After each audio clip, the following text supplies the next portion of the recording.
In this update, we've got a clipper system that has moved into the north central U.S., bringing bursts of snow along with it and some much colder air and high winds. Then we have as many as 4 storm systems that will be coming in off the west coast over the next 7 days. And some of that energy will be filtering into the central part of the U.S. as we head towards the day after Christmas. And that could set up a severe storm risk. So we got a lot to cover in this update. Here is your water vapor imagery this morning, and there's your clipper system that is coming in off of Canada. We've got a pretty significant low pressure that's building to its south, and that drier air back to the south side of it, that is actually some pretty high wind gusts that's setting up shop just to the south of there. But to the north of there, that's when your line of some heavier snows, and some snowfall rates this morning are clocking in at 1 inch per hour as this moves across Minnesota, Wisconsin. Eventually this will swing further south into Chicago later on tonight, and eventually the Great Lakes, and eventually head into portions of the Northeast as well. And then we'll count 4 storm systems off the west coast.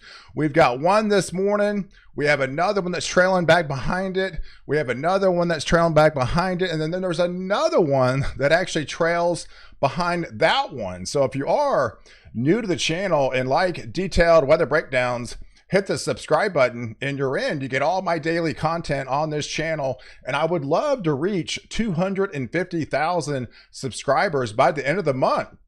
And you can help me get there by subscribing to the channel and following all my daily content. So here is the setup this morning on the hazard map. There are your winter storm warnings that's highlighted over the Dakotas, through Minnesota, a good part of Wisconsin. Further south, those are high wind watches. We've had some winds gusting 60. I saw one report, South Dakota, 72 miles an hour this morning in South Dakota. Very high winds to the south side. If this was just to the north of there, that would be a blizzard happening across the Dakotas.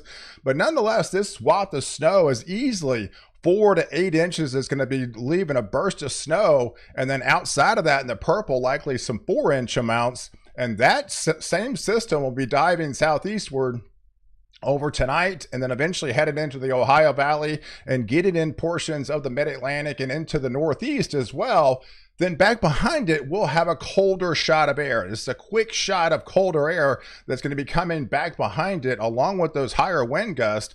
Those wind chills are going to be pretty low up here towards Minneapolis, down here towards Wisconsin, moderating further south. But nonetheless, you're definitely going to be feeling this quick shot of colder air that will be coming in on the backside. This is through Friday and will likely intensify as we head into Saturday with the coldest time frame into your Sunday. But there is your winds that will be back behind it over the next 24 hours. That's why we have those high wind watches and warnings in place over a good part of South Dakota, through Nebraska, areas of Kansas, through Iowa.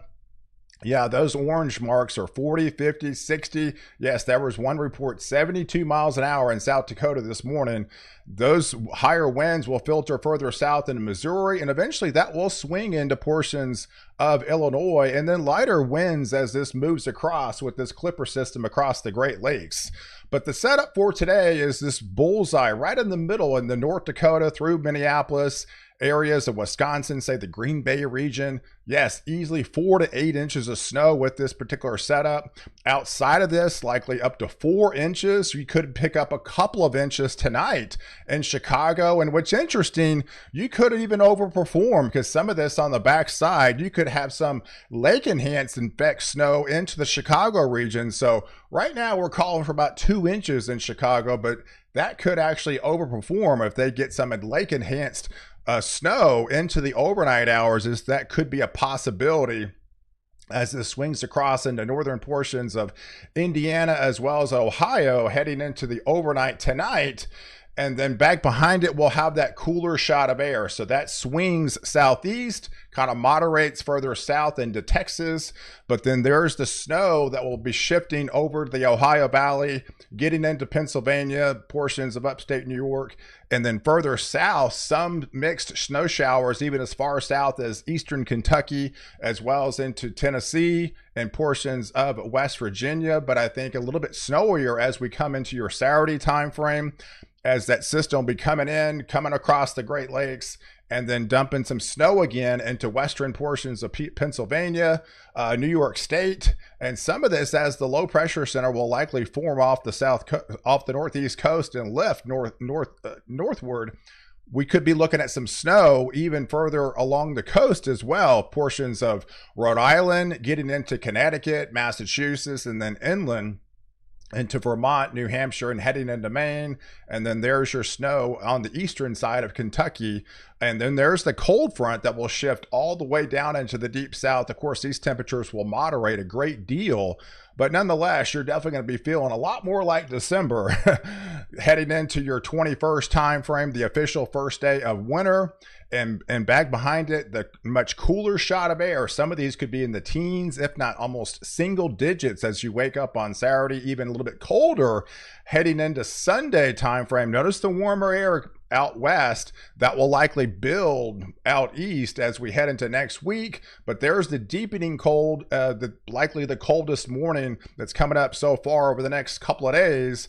That's really going to be highlighted across the Carolinas into Pennsylvania, a good part of Delaware, getting into Baltimore, those areas into DC. Yes, you're definitely going to be feeling the effects, and some wind chills could actually be below zero up there because the winds are going to be over this part of the country by the time we head into Sunday, and of course moderated as you shift further south. But there's the warmer anomalies building out west, and eventually that's going to sneak into a good part of the lower 48 as we head into your Christmas week. So here's the setup for your Christmas week. You got the ridge of high pressure. Of course, you got the trough that's moving off the East Coast by then, and then you'll have some cooler pockets aloft. So here's one setup. You'll have some cooler air aloft. That's setting up again across Wisconsin, through Iowa, portions of northern Illinois. And then out west, we'll have a much more potent system that will be really digging in. This is the third system coming in. Monday and Tuesday looks pretty intense along the west coast with some very high winds and some very heavy rain that's going to be moving ashore. With this pretty good vorticity showing up, that's going to be deepening down to a 972 millibar area of low pressure.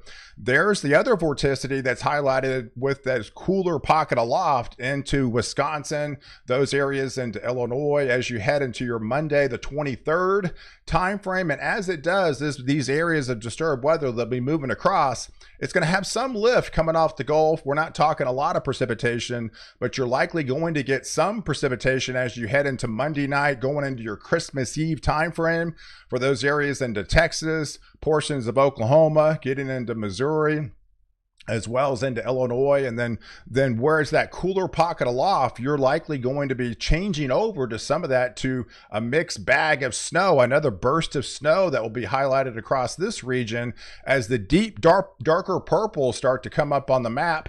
That is an indication of that more intense storm that will be moving in, and these could be some pretty significant rainfall rates and dump down several inches of rain, especially along the west coast. This is only a 24-hour time frame, so I broke this down for you with that disturbance that's moving in and the little lower pressure that's aloft that's over the Great Lakes and the Ohio Valley. This is your Christmas Eve precipitation. So again, not expecting much, but you still should see some isolated showers within Texas on your Christmas Eve. And then a little bit higher coverage as you go into Oklahoma, those areas into northwestern Arkansas, get into southern portions of Missouri.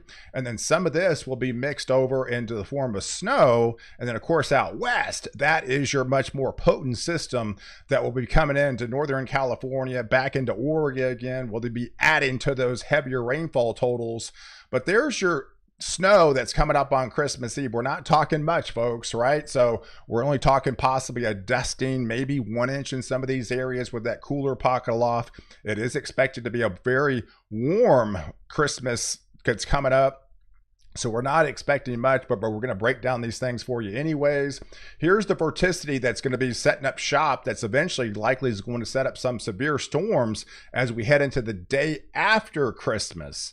But the day of Christmas, that will be moving out. This other vorticity will be settling down. The one back behind it will be a little bit more potent, and that continues to dig down here into the Four Corners region. So just to the northwest of that, there will be ringing out some snow. I think much more significant snow will be moving into the days after Christmas. But for your Christmas time frame on the actual Christmas day, we're not actually talking about much snow, so you have to rely on what's actually on the ground, at least 1 inch, for those areas to see a white Christmas. Because yes, we are expecting a pretty big warm up for Christmas time, but nonetheless, a dusting or two into Pennsylvania, New York State, possibly into Connecticut, portions of Massachusetts. Don't expect much, but don't be surprised to see some flurries come out of the sky. And of course, out west. But there's the warm up for actual Christmas morning. It won't feel like a lot like Christmas. Pretty big warm up that's going to be coming across the lower 48 with 10, 15, upwards to almost 20 degrees above average than what you would typically wake up to on Christmas morning. But back behind it with a much more potent system, and then once that gets into the Intermountain West, yes, we're likely looking at seeing some much more heavier snows by the time you get into the day after Christmas and those several days after Christmas, with pretty intense snowfalls back into the mountain regions, and then further off into the Intermountain West, back into Utah. You've had some drier spells with snow as of late. I think the heavier snows will be entering back in the picture in the days after Christmas leading up to your New Year's. So expect some pretty healthy snows to come back in the picture across the Intermountain West and into Colorado there. But more importantly, further into the middle part of the country, we'll be in the warm sector. And as this vorticity really starts to dig and those upper level winds will be moving across, we could be looking at a dry line setup on the day after Christmas as the moisture returns back from the Gulf. We'll be looking at 60s dew points surging all the way into Oklahoma, and a pretty potent dry line could be setting the stage for some severe storms heading into the day after Christmas timeframe, as this trough will be digging down all the way down to the deep south, tapping into some of that moisture supply coming in off the Gulf. And that's when we could be seeing a round of showers and likely some severe storms. And some of these could be likely some pretty intense storms. Now we're getting a little bit far out, right? This is 7-8 days out. So I don't want to go too much detail, but we're definitely eyeing this time frame of some pretty significant storms that will be breaking out in the day after Christmas across the Texas region into North and Central Texas. And this will likely continue to build eastward as we head into the couple days after Christmas. So that 26th through 27, 28, 29 timeframe, this setup looks very active across North and Central East Texas, southeastern Oklahoma, as well as into Louisiana, Arkansas, getting into Missouri, and those areas into Dixie Alley, portions of Mississippi, Georgia, getting into Tennessee. This would likely be into Alabama. So yes, this looks to be a fairly pretty significant threat for severe weather. We'll be fine-tuning this as we get closer. And of course, there's that more potent storm system, the fourth one that comes in heading into the day after Christmas, would likely lead to more heavy rains and those mountain snows back in off the West Coast. So guys, I appreciate you guys watching. Do like this video. Definitely hit the subscribe button and catch the next update while I protect you before and after the storm.